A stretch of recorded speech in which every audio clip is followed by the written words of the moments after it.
Selamat pagi saudara-saudari semua. Hari ini kita merenungkan kitab 1 Samuel pasal yang ke-13 yang menyampaikannya Pastor Joshan.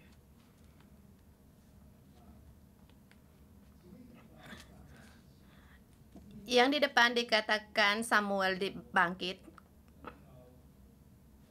Kemudian Samuel mengurapi Saul. Saul pergi berperang dan menang di Gilgad. Di situ mengangkat raja. Kemudian Samuel memberikan tongkatnya kepada Saul, maksudnya meneruskan jabatannya. Dan sekarang resmi menjadi zamannya Saul. Zaman Saul datang, dan di zaman ini yang terpenting,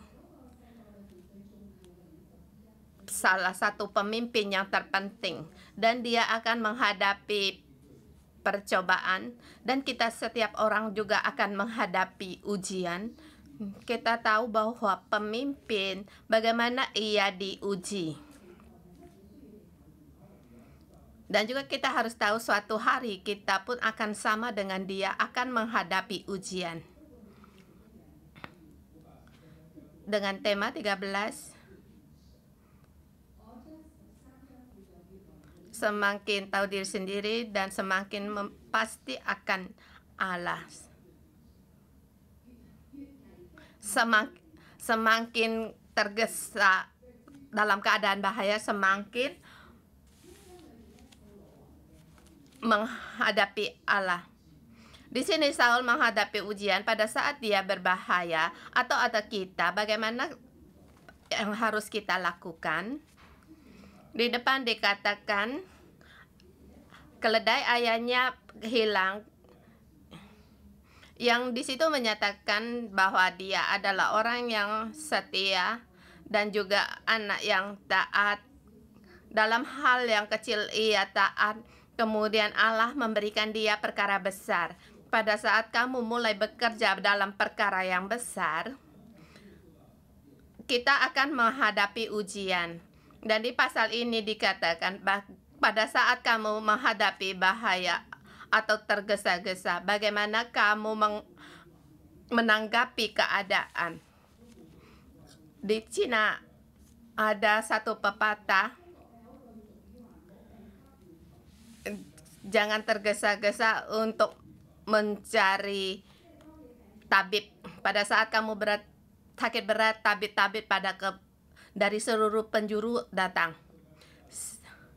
Saya ingat waktu diabetes juga menerima banyak sekali desas-desus ini, dan kemudian saya sendiri bertelepon. Saya dengar, oh ini cara resep ini bisa menyembuhkan.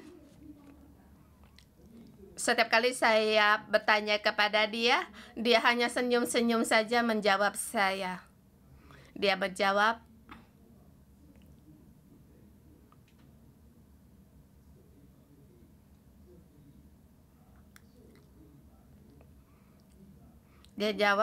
dalam keilmuan kesehatan telah membawa berbanyak modal untuk meneliti tentang penyakit diabetes ini. Bagaimana hanya dengan resep ini bisa menyembuhkanmu? Saya pikir-pikir ada benarnya, dan besoknya ada datang lagi resep yang lain dikasih orang, dan saya bertanya lagi kepada dokter. Ya, ada baiknya saya tidak untuk mencoba obat-obatan,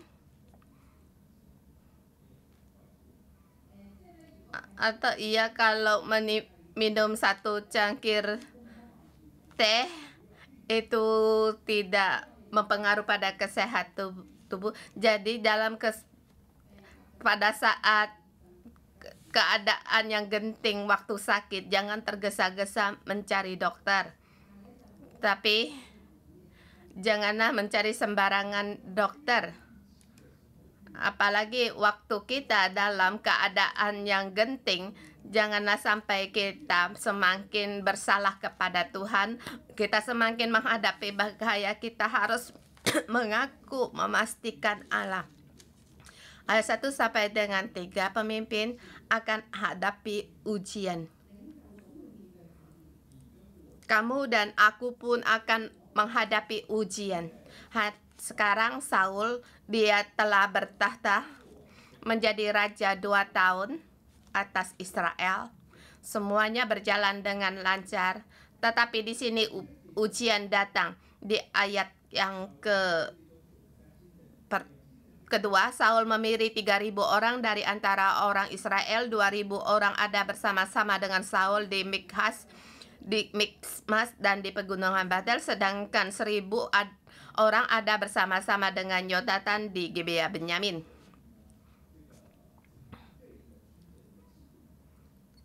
Sama artinya Saul mulai mendirikan kemah-kemah laskar militernya.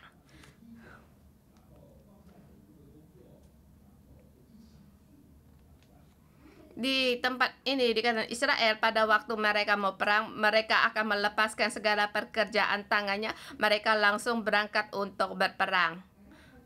Mereka menggunakan kekuatan atau dengan pukul tangan untuk berperang. Sekarang di sini didirikan satu laskar. Mereka seharian juga menghadapi latihan sebagai tentara. Ini karena rakyat yang ingin Saul lakukan. Karena mereka merasa negara lain mereka kuat karena mereka ada raja. Mereka punya ada kereta perang, ada prajurit perang.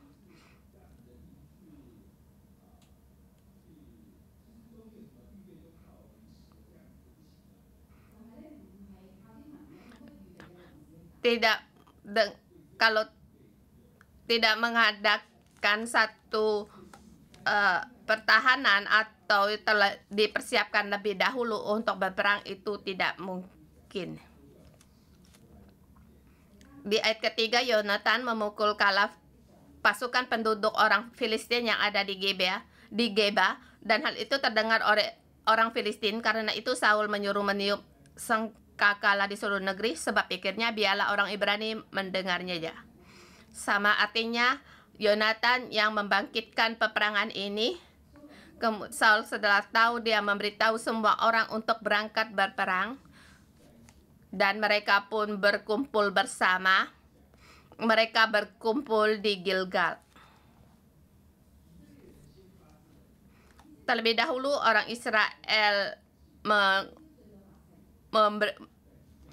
memberikan kabar, kemudian mengumpulkan rakyat, kemudian berkumpul di Gilgal. Tidak terpikir kalau orang Filistin pun bersama berkumpul. Ayat kelima, adapun orang Filistin telah berkumpul untuk berperang melawan orang Israel dengan 3.000 kereta, 6.000 orang pasukan berkuda, dan pasukan berjalan kaki sebanyak pasir di tepi laut. Mereka bergerak maju dan berkemah di Mikmas di sebelah timur Bet Awen. Orang Filistin ini sungguh kuat. Ada 3.000 kereta. Di situ orang Israel prajuritnya 3.000 orang. Tetapi orang Filistin di situ hanya raja saja 3.000 kereta.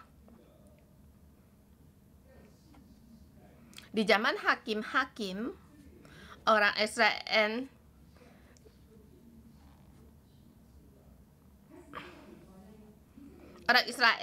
tidak seluruh tanah Kanaan diduduki karena salah satu penyebabnya karena mereka punya kereta besi. Demikian juga mereka sekarang, dan bahkan sekarang 10 kali lipat masih ada kuda, pasukan berkuda 6.000 orang. 2 kali lipat dari tentara, bahkan pasukan berjalan kaki sebanyak pasir di tepi laut. Bagaimana ini untuk berperang? 10 kali lipat kekuatan tentara mereka. Bukan hanya mereka banyak orang untuk berkereta, Bahkan ini untuk pasukan berkaki aja sebanyak pasir di laut, di tepi laut. Tidak ada orang banyak berkata demikian. Untuk 1 lawan 1 saja tidak cukup. Setiap orang harus berperang dengan 10 orang pun bagi orang Israel itu tidak cukup. Keadaan sangat mendesak. 1 berperang 10 tidak cukup. Untuk perkakas perang pun tidak ada. Semua ini pemimpin yang akan menghadap ujian, dan orang-orang ini apa yang mereka perbuat? Mereka mulai melarikan diri, mulai bersembunyi di ayat ke-6. Ketika dilihat orang-orang Israel bahwa mereka terjepit sebab rakyat memang terdesak, maka larilah rakyat bersembunyi di gua, keluk batu, bukit batu, liang batu, atau perigi. Para rakyat bersembunyi. Mereka telah mendengar bunyi sangkakala. Pada saat itu berkata, baik, kita berangkat untuk perang. Ada 2.000 orang, untuk berpikirnya sudah lumayan. Kali ini mau berangkat lagi. Tapi melihat keadaan tidak memungkinkan, mereka melarikan diri. Ini adalah kepahlawanan milik darah dagingan. Seperti dikatakan, mereka sangatlah gagah. Ada masalah, mereka langsung sembunyi. Bahkan sembunyi jauh-jauh. Di ayat ke-7, malah ada orang Ibrani yang menyeberangi arungan sungai Yordan menuju tanah Gad dan Gilead. Sedang Saul masih di Gilgal, di seluruh rakyat mengikuti dengan gemetar.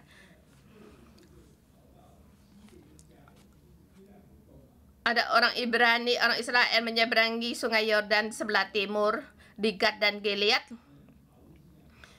Jadi kalau bisa melarikan diri, mereka pun berusaha melarikan diri. Kalau tidak bisa melarikan diri, mereka sembunyi di goa. Pada saat itu apa yang harus dilakukan? Ini adalah pemimpin yang harus ujian yang harus dia hadapi. Bagaimana kita menanggapi keadaan? Kamu bagaimana akan menanggapinya? Sub yang kedua, 8-13. Pemimpin tidak dengan yang dilihat oleh mata, tetapi harus seluruh percaya pada Nabi. Ayat ke-8. Ia menunggu 7 hari lamanya sampai waktu yang ditentukan Saul di dalam hatinya ada kata dari Samuel. Dia tahu harus menunggu selama 7 hari. Tetapi pada waktu dia menunggu 7 hari, belum dilihatnya Samuel, sedangkan rakyat telah melarikan diri, berserak-serak meninggalkan dia. Dia menggunakan identitasnya untuk mengambil keputusan untuk mempersembahkan korban bakaran.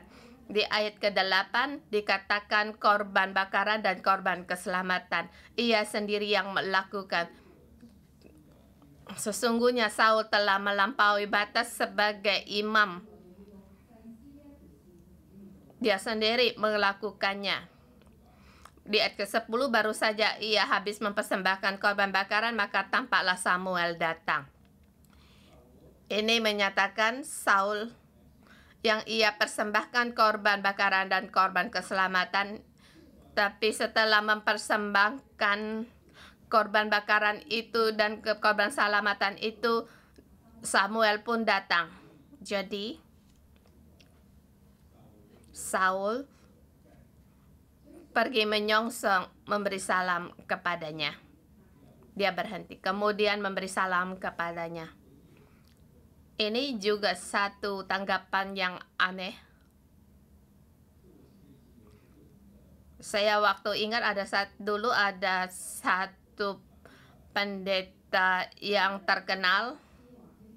Dia saat berdoa, presiden bertelepon sama dia pun tidak mendengar.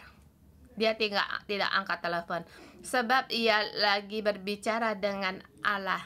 Jadi harus disisihkan terlebih dahulu presiden itu. Dia sudah memastikan untuk berkomunikasi dengan Allah itu sangat penting. Dan Saul di sini tidak demikian. Harus ia mempersembahkan korban bakaran dan keselamatan. Samuel tidak datang, dan lagi pula pada saat yang mempersembahkan dia menyisikan terlebih dahulu untuk meneruskan korban bakarannya. Dia terlebih dahulu itu menyongsong Samuel. Ini di sini bisa dilihat Saul memberikan korban bakaran itu seperti hanya cara seperti acara saja. Kemudian di sini Saul mulai menegur dia.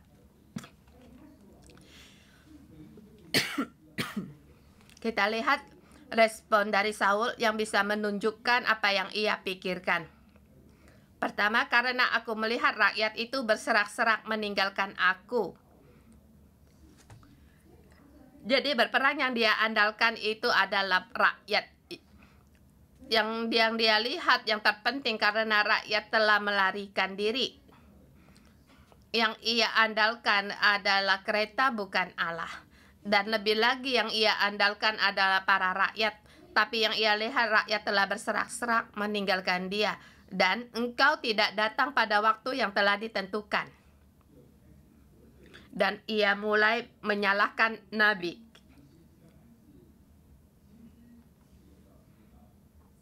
Nabi, dia datang menepati seperti waktunya.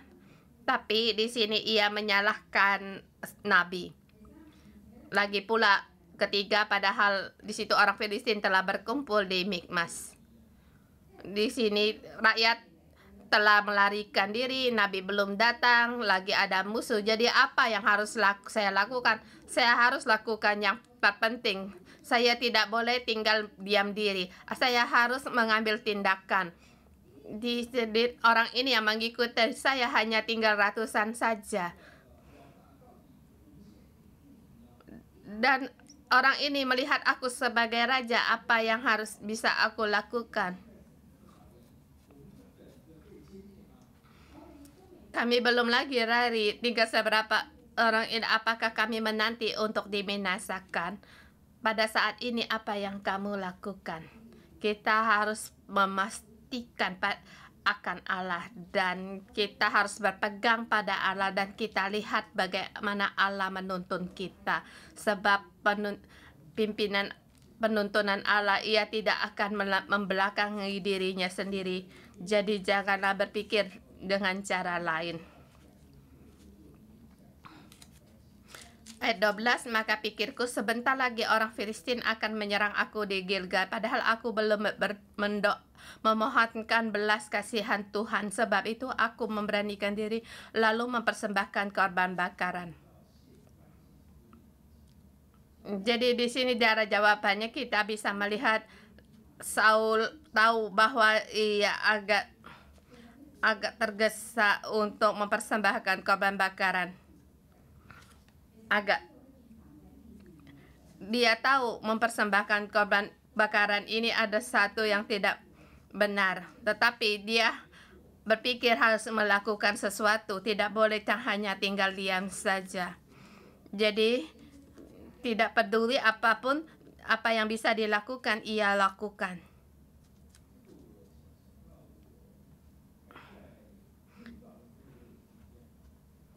Aku berpikir saya pada waktu di pengembalaan pun demikian. Waktu saya di sekolah di universitas, saya waktu itu tahun itu ingin bekerja, ingin merancangkan satu penelitian. Saya serius untuk menghadapi ujian. Cara apapun saya lakukan. Jadi pada waktu itu saya sambil berdoa setiap hari. Tapi juga saya meneliti buku ramalan nasib. Jadi ingin berpegang pada nasib yang baik. Bagaimana caranya?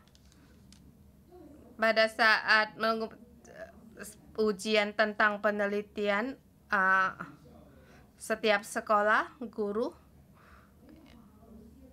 apa yang dia tulis saya pun beli dan saya lihat asal saya bisa lulus ujian.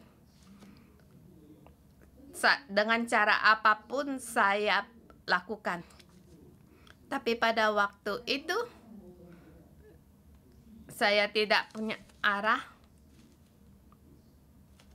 Saya meneliti buku ramalan itu sangat bersalah kepada Tuhan, tetapi di sinilah belas kasihan Allah. Pada waktu saya tidak mengerti Allah, dia akan ada anugerahnya. Tapi sekarang Saul dia seorang raja. Pada saat dia menjadi raja, permintaan pun lebih tinggi. Pada saat dia menjadi raja, dia semakin melewati batas yang Allah tentukan, maka akan timbul masalah. Dan juga dia melebihi batas sebagai imam untuk memberikan korban persembahan ini, maka dia tahu akan timbul masalah.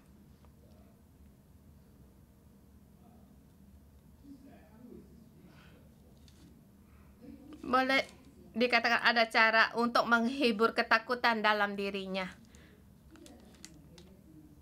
Ini yang dia tahu. Jadi sebagai pemimpin kita jangan terus untuk melihat keadaan yang kita pegang Allah, yang firman yang diberikan kepada kita, dan jangan tergesa-gesa karena banyak orang melihatmu. Jangan melihat banyak orang melihatmu membuat satu keputusan. Seharusnya menanti, ya kita pun tunggu. 7 hari lewat jam 12 malam baru ambil keputusan pun belum terlambat. Ribut pun ada waktu. Saya ingat waktu datang di Hong Kong dalam keadaan yang sangat sulit. Untuk membeli sayur pun suami istri mau ribut.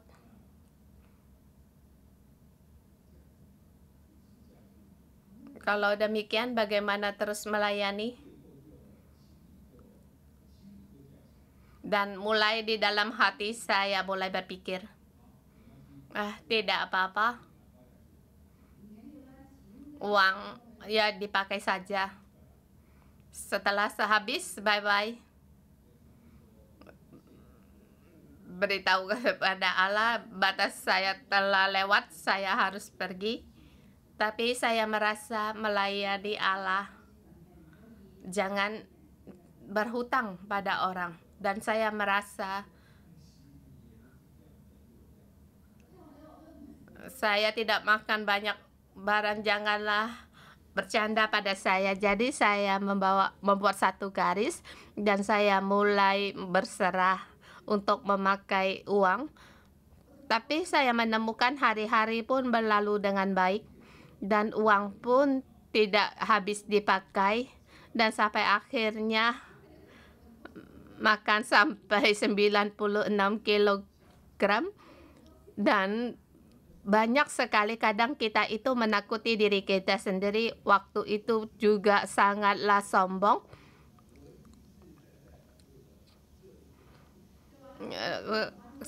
Setelah saya pulang dari waktu bertanya kepercayaan ini, saya akan berdiri sebagai orang yang melawan itu. Karena saya telah mencoba, tidak ada jalan keluar.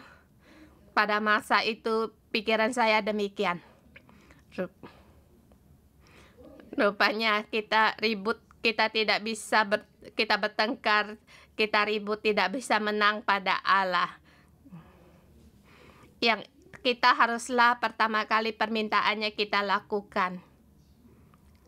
Saya merasa dia sebagai Allah Bapa saya, bagaimana ia tidak bisa memelihara saya.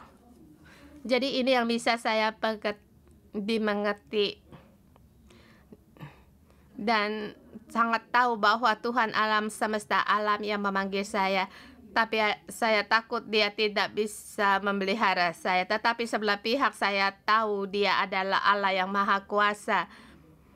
Mungkin berpikir dia tidak bisa menghidupkan orang rumah saya sekeluarga. Kadang kita sering-sering berpikir dengan salah pangkat ini. Dan kita lihat pun tahu bahwa Saul akhirnya pun gagal. Dan bagaimanapun seorang pemimpin harus menghadapi ujian. Kamu harus punya iman. Kita terus bagaimana kejadiannya. Ayat 13 kata Samuel kepada Saul, perbuatanmu itu bodoh. Engkau tidak mengikuti perintah Tuhan Allahmu yang diperintahkannya kepadamu. Sebab sedianya Tuhan mengokohkan kerajaanmu atas Israel untuk selama-lamanya.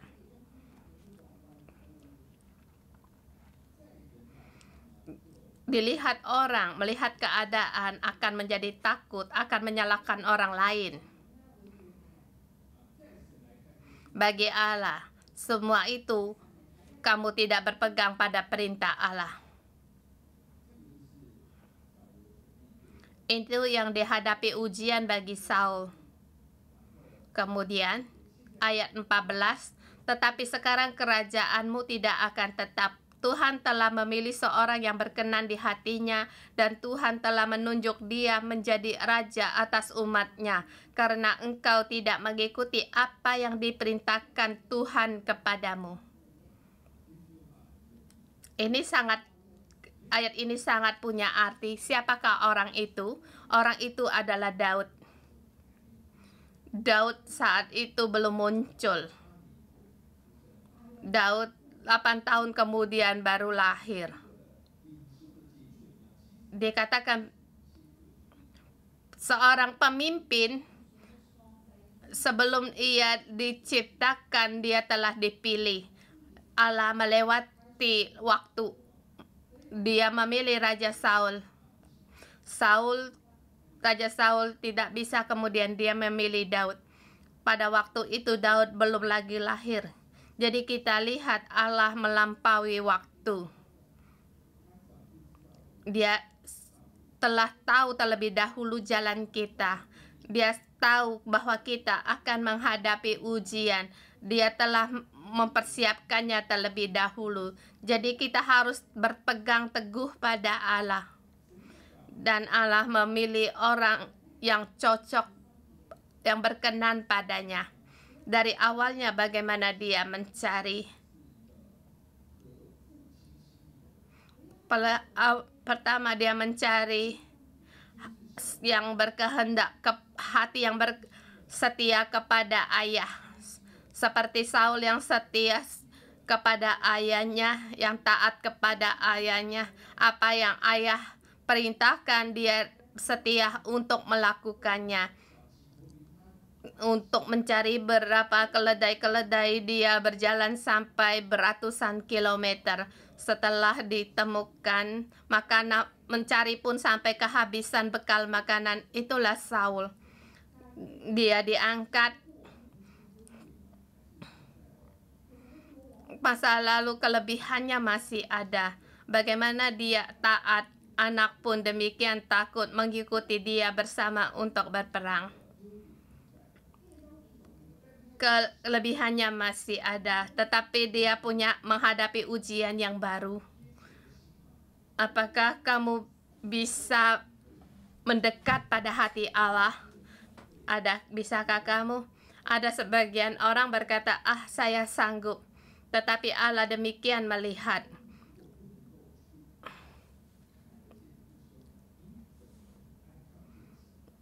Allah berkata, kalau kamu tidak mengasihi saudara yang kamu lihat, bagaimana kamu bisa mengasihi Allah yang tidak bisa kamu lihat? Allah tidak bisa kita bohong. Untuk menjadi orang yang berkenan pada hati Allah, kita harus punya hati yang melekat pada ayah dan ibu. Kalau kita tidak bisa melekat pada hati ayah dan ibu kita, tidak akan mungkin melekat hatimu pada Allah Bapa. Kamu berkata, saya tidak mungkin saya lakukan demikian. Tetapi sesungguhnya Allah tidak memberikan kesempatan untuk melakukannya. Dia selalunya menyuruhmu taat dan tunduk di bawah orang lain. Sebab dia memahami, kalau kamu berbuat demikian kepada ayah dan ibumu, bagaimana kamu berbuat baik terhadap aku? Tetapi secara terbalik, aku adalah orang yang taat terhadap Allah. Saya menghormati Dia untuk mengasihinya. Terhadap ayah saya, ibu saya setia. Apakah terhadap Allah saya pun akan setia? Belum tahu. Tidak tahu. Harus perlu untuk ujian terlebih dahulu. Diuji terlebih dahulu. Saul pun demikian. Diuji hidupnya. Percayanya dia tidak seluruhnya melekat pada hati Allah, maka kerajaannya tidak kekal, tidak untuk selamanya. Jadi kita mohon Allah untuk menolong kita.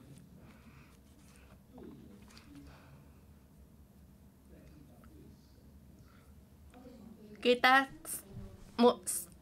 setia pada orang lain, kita pun akan setia kepada Allah. Kita taat kepada manusia atau taat di bawah firman dari ayat-ayat Alkitab, atau seperti zaman itu taat kepada perkataan Nabi Samuel masa itu, maka kita pun bisa taat pada firman-firman Allah. Kita mohon Tuhan untuk menolong kita semakin menghadapi bahaya atau tergesa-gesa, kita tetap harus berpegang pada Allah. Mari kita bersama menyembah Tuhan Allah kita. Haleluya. Ya Tuhan, kami meninggikan nama-Mu, dan hanya untuk meninggikan Engkau, hanya Engkau Allah Tuhan kami. Di saat kami kesesakan, Engkaulah menjadikan pertolongan bagi hidup kami. Haleluya.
Yesus, kami memuji Engkau. Engkau Tuhan Allah kami. Engkaulah perisai kami. Engkau Allah yang menyelamatkan kami. Tuhan, kami memuji Engkau. Tuhan, biar mata kami fokus kepada Engkau. Engkau Allah yang menyelamatkan dari awal, sekarang, dan sampai selamanya. Tuhan, Engkau perisai kami dan gunung batu kami. Tuhan, kami memuji Engkau, mendengar nama kami dalam nama Tuhan Yesus Kristus. Amin. Tuhan Allah yang menyelamatkan kita, saya mengundang saudara untuk bersharing, untuk saling membagikan, untuk merenungkan bagaimana Allah menuntun kita. Dalam ketakutan kita, seperti Israel, Allah tidak pernah meninggalkan mereka dan selalu menuntun mereka. Saudara semua, mari kita renungkan bagaimana Allah di masa lalu menuntunmu, sama dengan sebagaimana Allah menuntun orang Israel sehingga menang dalam perang dengan segala mujizat untuk menolong mereka.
Tuhan, hidupku adalah milik-Mu. Kalau tidak karena keselamatan dari-Mu, aku tidak lagi di bumi ini. Tuhan, aku berterima kasih Engkau menyelamatkan rumah tanggaku pada saat kami belum percaya Tuhan. Tuhan, dalam krisisnya rumah tangga kami, tapi karena anugerah-Mu Engkau menyelamatkan kami, bukan hanya menyelamatkan rumah tangga kami, dan juga Engkau memberikan keselamatan, penebusan-Mu Engkau berikan kepada kami. Tuhan, kami berterima kasih. Berjalan lewat banyak lembah turun naik, Tuhan, kami melihat bagaimana tangan Engkau yang menopang kami.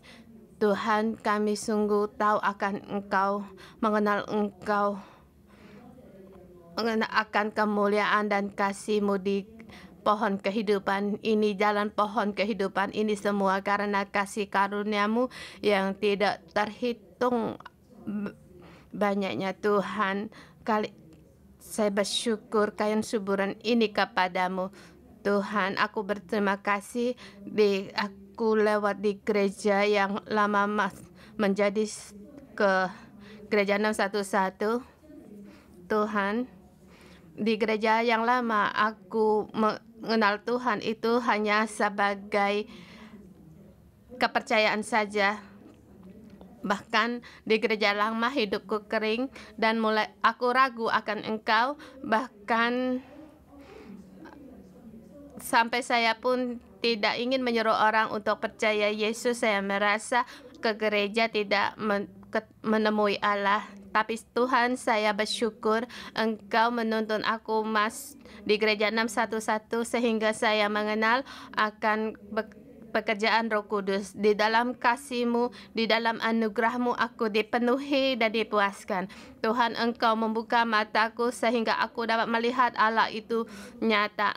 Engkau Allah yang maha besar. Tuhan, aku melihat bagaimana Engkau mengubah kehidupan seorang, melebihi segala pengertian, pendidikan, bahkan melihat rumah tangga yang pecah Engkau pulihkan, yang sakit Engkau sembuhkan. Terima kasih Tuhan, Engkau membuka mataku sehingga aku pun melihat kerajaan-Mu ada di dalam hidupku. Kerajaan-Mu ada di tengah-tengah kami.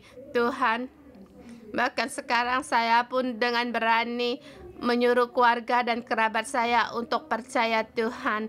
Tuhan, terima kasih Engkau tidak terus menyuruh aku di bawah lembah yang kekal. Tuhan, terima kasih Tuhan, di masa muda Engkau memanggil aku untuk melayani Engkau, melewati bermacam-macam percobaan. Tuhan, Engkau Allah yang setia.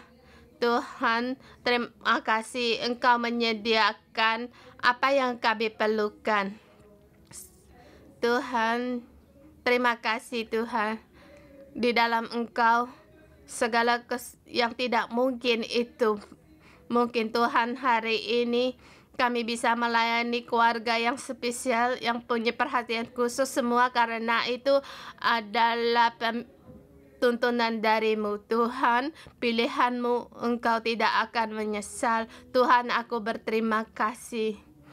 Tuhan, Engkau adalah Tuhan Allahku yang menuntun jalan hidupku, baik itu dalam lembah tetapi Engkau yang menolongku.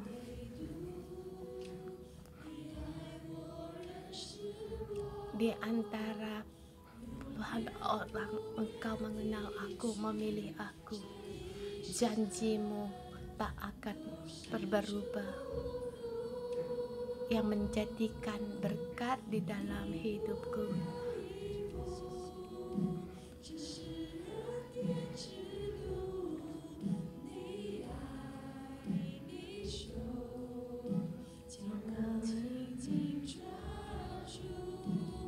Setiap langkahku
Tuhan, terima kasih. Setiap langkah kami adalah anugerah dari-Mu. Setiap kami merenungkan kembali, kami bersyukur sebab itu bukan karena kemampuan kami.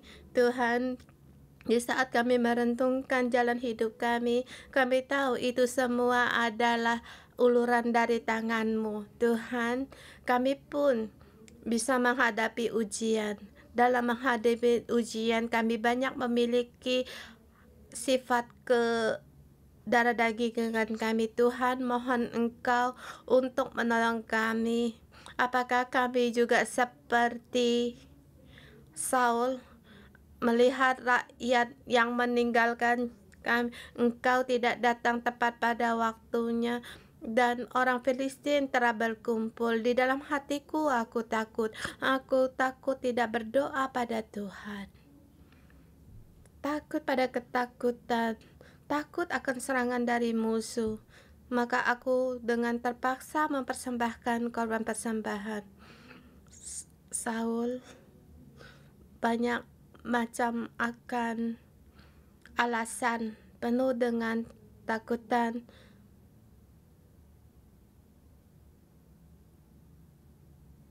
Saudara semua, apakah kamu juga menghadapi ujian? Saudara semua, apakah kamu juga menghadapi ujian? Kamu ragu akan firman Tuhan? Kamu ingin mencari kehendak Tuhan untuk melayani Tuhan? Dalam melayani Tuhan, adakah kamu menghadapi ujian? Banyak sekali firman Allah yang masuk di dalammu sebagai penyemangat dalam hidupmu. Adakah kamu hari ini kehilangan? Kamu menjadi tergesa-gesa? Ingin sekali mengandalkan diri sendiri, ingin sekali menggunakan cara sendiri, semakin melewati batas sendiri.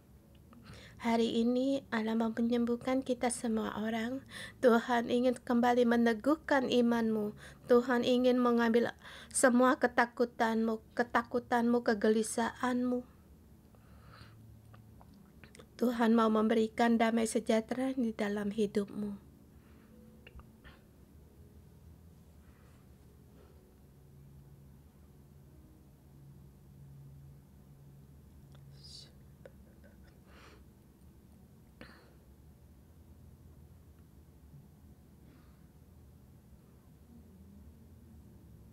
Mungkin kamu merasa tidak sanggup lagi untuk berjalan, imanmu mulai goyah.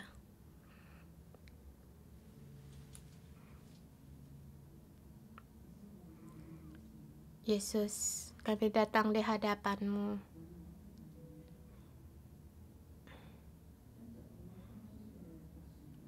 Ya Tuhan, karena keadaan rumah kami lewat anak punya kelainan terhadap anak.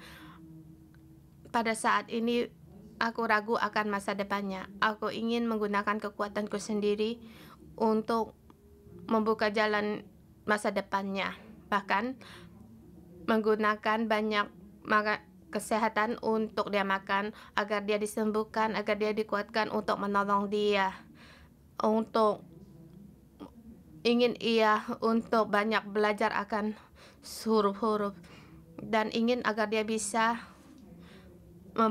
menjaga diri sendiri. Tuhan, kelemahanku pada saat aku menghadapi anak kesepian ini, Tuhan, aku takut. Aku seperti kembali ke dunia ini untuk mencari cara duniawi. Lebih banyak pada berdoa kepadamu. Ya Tuhan, sungguh aku, anakku, masa depan anakku, kuserahkan kepadamu. Tuhan, mohon Engkau menolong aku. Tuhan, pada saat anakku semakin dewasa, aku merasa dia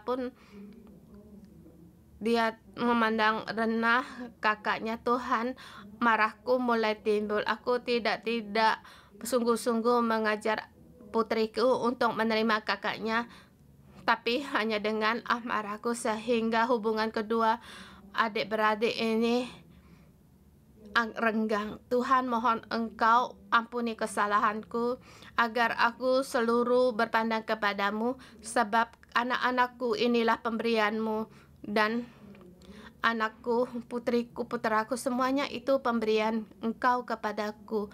Tuhan, Engkau pasti akan menjaga kami semua. Kami serahkan kepadamu, imanku serahkan kepadamu. Tuhan, aku serahkan semuamu. Tuhan, Engkau yang menuntun kedua anak-anakku. Tuhan, aku tahu Engkau lebih peduli pada anakku lebih banyak daripada adikku. Tuhan, kasih-Mu dipenuhi kepada anak-anakku. Saudara semua, mari kita bersama, kita serahkan masalah kita. Kita melihat banyak masalah seperti tidak bisa diselesaikan, seperti Filipina yang seperti pasir di tepi pantai lautnya, dan seperti masalah di Pasopoli. Kita banyak masalah. Kita tidak berdoa untuk mengendalikan Tuhan, tetapi kita beritahukan, kita serahkan permasalahan kita, ketakutan kita kepada Allah kita. Ya Tuhan, mohon Engkau dengar doa saudara-saudara kami. Apa yang kamu takutkan, serahkan kepada Allah. Apa masalah yang tidak mungkin, kau serahkan kepada Tuhan. Dia mendengar doamu. Dia mendengar doamu. Samuel adalah nabi. Allah mendengar. Allah mendengar. Beritahukan ketakutanmu kepada Allah dan kesusahan dalam hidupmu.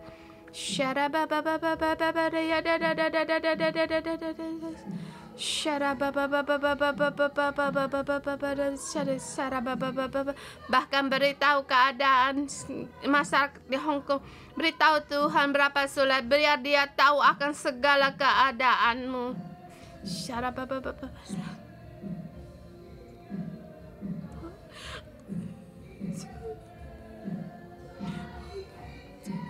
Tuhan, Engkau melihat, Engkau mendengar.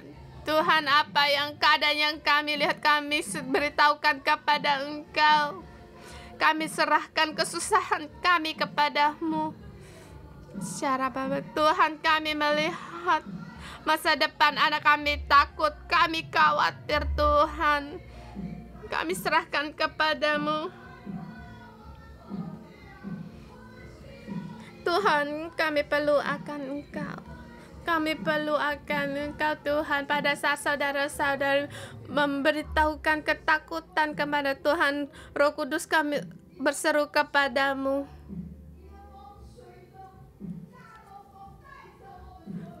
Tuhan, angkat semua ketakutan, kekhawatiran kami. Angkat semua ketakutan kami. Semua ketakutan pergi dari saudara semua. Saudara semua, kita angkat kepala kita, lihatlah ke atas ke langit. Saul, dia tak melihat rakyatnya melarikan diri, dia takut. Hari ini Tuhan, kami mau memandang kepada Engkau. Mata kami tidak lagi tertuju pada ketakutan kami, kepada kacaunya dunia ini, tetapi Tuhan, kami memandang kepada Engkau. Ya Tuhan, kami memandang Engkau.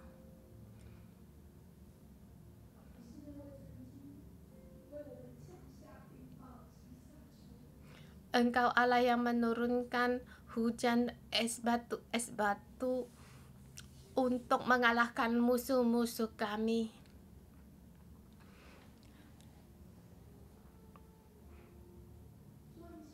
Tuhan, Engkaulah Allah yang mengubah keadaan yang buruk menjadi baik. Tuhan,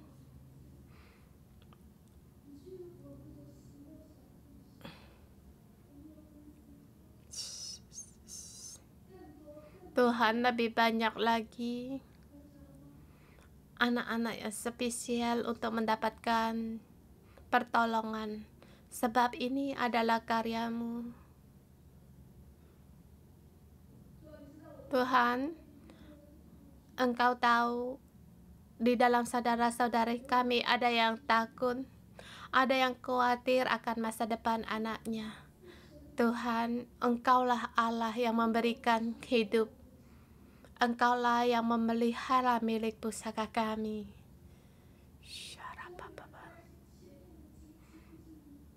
Ada yang khawatir masa depannya, ekonominya bagaimana. Tuhan, Engkau menjaga kami. Engkaulah yang memelihara hidup kami. Karena nafas kehidupan ini adalah pemberian dari-Mu. Tuhan,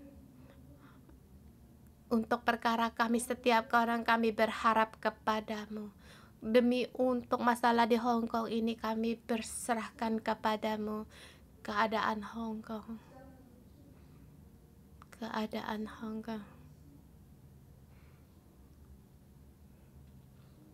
Ya Tuhan, Engkau seluruhnya yang berkuasa, sebab Engkau telah duduk di tempat sebelah kanan yang maha tinggi. Yesus, Engkaulah Tuhan kami. Haleluya, haleluya.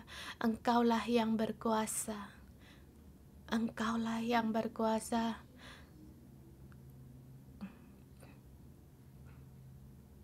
Kami di bawah lindungan-Mu.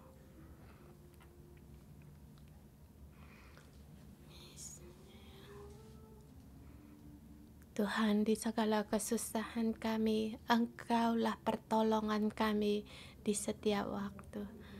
Tuhan, turunkanlah firman-Mu kepada saudara-saudari kami yang berharap kepada-Mu.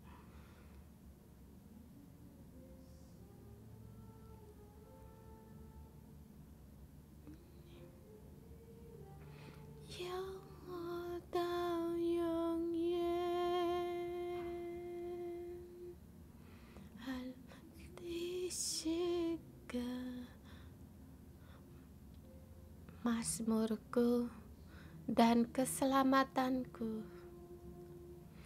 Ni siwa wana zong si cantik.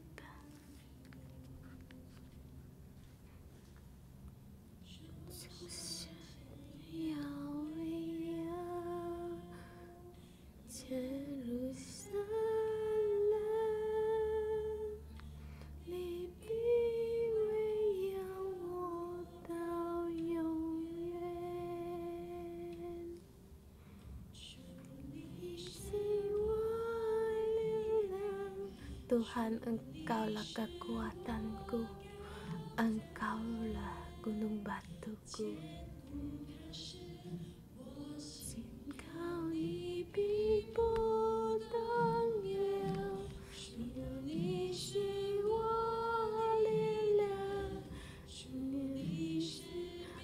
Tuhan, Engkaulah perlindunganku, harapanku hanya di dalam-Mu.